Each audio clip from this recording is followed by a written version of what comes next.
And finally, new rule, the party of Reagan has to explain how it has become the party of Putin. While Real Time was on our break last month, the infamous P-tape was finally found. It's a high-definition video of a press conference in Helsinki, and it's irrefutable evidence of a Russian hoe, and his name is Donald Trump.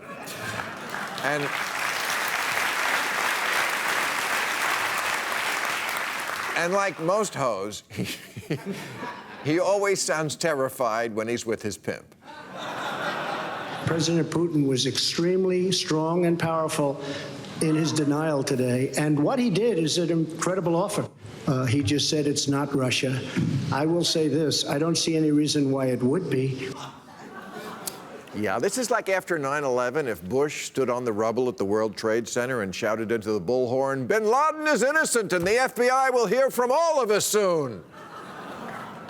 Yes, the President of the United States is a traitor, but being Trump, a man who's never been faithful to anything but himself, that is not such a surprise. But how did Russia flip an entire political party? And not the one that was supposedly soft on Russia. 87% of Republicans say Trump should invite the dictator who keeps attacking us to the White House, to stay, probably. And Melania said he can have my room.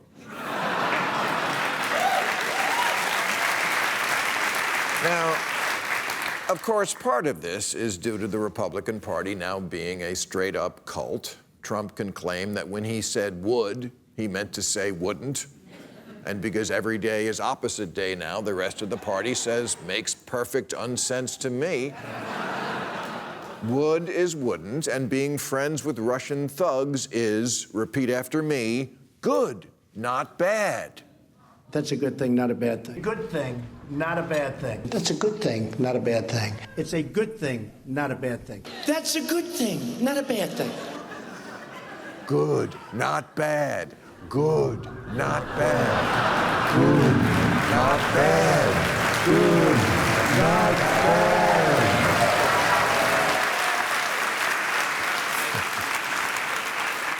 So that's part of the answer. But for such a fundamental shift, for an entire party, there has to be something more going on here, and I think there is. I think the dirty little secret about the Republicans and their newfound love for baseball, apple pie, and Mother Russia is that it's about race. Last year, Ann Coulter tweeted, "In 20 years, Russia will be the only country that is recognizably European." As far back as 2013, Matt Drudge called Putin the leader of the free world. David Duke described Russia as the key to white survival. Today's Republicans, what's left of them, do not like the melting pot. And Russia, that pot don't melt. Russia is one of the last places on earth to say, fuck diversity, we're here, we're white, get used to it. I remember going to London in the 80s and everybody was white. The closest thing to an afro was these guys.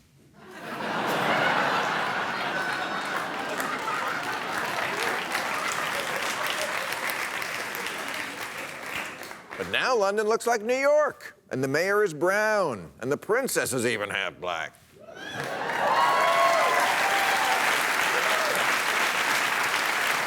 In the recent World Cup, the French national team didn't look like the old France. It looked like the new France. Germany let in 1 million Syrians. The fatherland is now the brotherland.